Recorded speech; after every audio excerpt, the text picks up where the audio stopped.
बुद्धि मन की एक शक्ति है, लेकिन हमें इसे सही दिशा में इस्तेमाल करना है। जब तक मन का रुख इंद्रियों की तरफ होता है, मन हमारा दुश्मन है, लेकिन जब मन का रुख परमात्मा की तरफ हो जाता है तो ये हमारा दोस्त बन जाता है।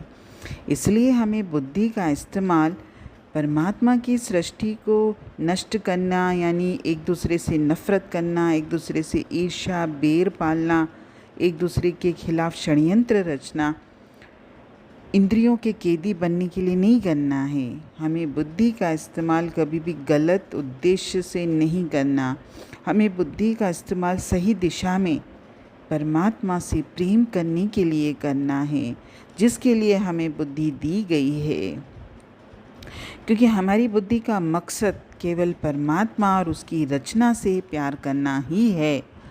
जब बुद्धि हमको परमात्मा की तरफ ले जाती है तो ये हमारी दोस्त है, और जब ये हमें उससे दूर रखने का काम करती है तो ये हमारी दुश्मन है। एक छोटा सा उदाहरण है कि एक सीधा साधा आदमी और एक समझदार आदमी, दोनों में फ़र्क होता है। वैसे भी जनरली आप संसार में देखोगे तो हम लोगों को बात करने से ही पता चल जाता है कि सामने वाला व्यक्ति सीधा सरल है या चतुर बुद्धि वाला समझदार है। तो इसमें एक छोटा सा उदाहरण है कि एक बार दोनों आदमी एक सेम प्लेस पे कहीं जा रहे थे। दोनों वहाँ का रास्ता नहीं जानते थे, दोनों अपनी अपनी गाड़ी से जा रहे थे। तो जो सीधा साधा आदमी था, तो जैसे वो गाड़ी से जा रहा था तो उसने सड़क किनारे खड़े किसी आदमी से उस जगह का रास्ता पूछ लिया। तो उस आदमी ने जैसे उसको रास्ता बताया तो बिना और कोई पूछताछ किए उसने गाड़ी चलाना शुरू कर दी, और आगे चलने पर रास्ते में कोई दूसरा उसको मिल गया जिससे उसने फिर से पूछा, और अगर उसने ये कह दिया कि भाई तुम तो गलत रास्ते पर जा रहे हो, जहाँ तुम जाना चाहते हो उसका रास्ता राइट साइड नहीं है, ये तो लेफ़्ट साइड है, तो वो राइट साइड नहीं जाके लेफ़्ट साइड जाता है। यानी उसके कहने पर वो किसी और रास्ते की तरफ मुड़ जाता है। वो इतना भोला है कि रास्ते में उसको जो भी कहता है वो उस पर अमल कर देता है। लेकिन जो समझदार व्यक्ति है, जो बुद्धिमान है, वो पहले आदमी से जैसे उसने पूछा तो उसने एकदम उसकी बात को सही नहीं माना। फिर भी उसने क्या करा, 10 और लोगों से पूछा, जब तक उसकी तसल्ली नहीं करी, और नक्शे को देखा, गाइड बुक को देखा, और आजकल तो अपना मोबाइल से भी लोग पता कर लेते हैं रास्ते का।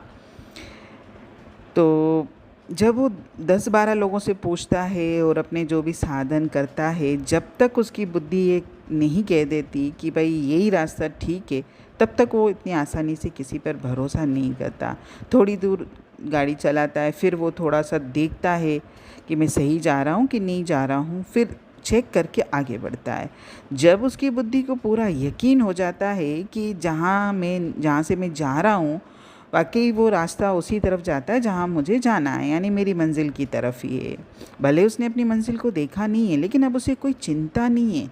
एक बार उसको भरोसा हो गया तो फिर वो अपनी गाड़ी को दौड़ाता चला जाता है, और उसकी बुद्धि उसको वाकई उसको वहाँ पे पहुँचा भी देती है। बुद्धि अपने आप में हमारे रास्ते में रुकावट है, लेकिन तब है जब हम आँखें बंद करके किसी भी चीज़ पर भरोसा कर लेते हैं। लेकिन अगर हम सूझबूझ से आँखें खोलकर कोई काम करते हैं और उसकी जानकारी हासिल करते हैं, चाहे उसमें भले मेरा पूरा जीवन क्यों न लग जाए, लेकिन हम अंत में मंजिल पर ही पहुंच जाते हैं। जीवन में आध्यात्म का रास्ता हो या जीवन का संसार का रास्ता हो, भले आप सबसे सलाह लीजिए, सबसे पूछिए, लेकिन जब तक मेरी बुद्धि, मेरी अंतरात्मा उस कार्य को करने के लिए हामी न भरे, तब तक मुझे उस कार्य को कभी नहीं करना है।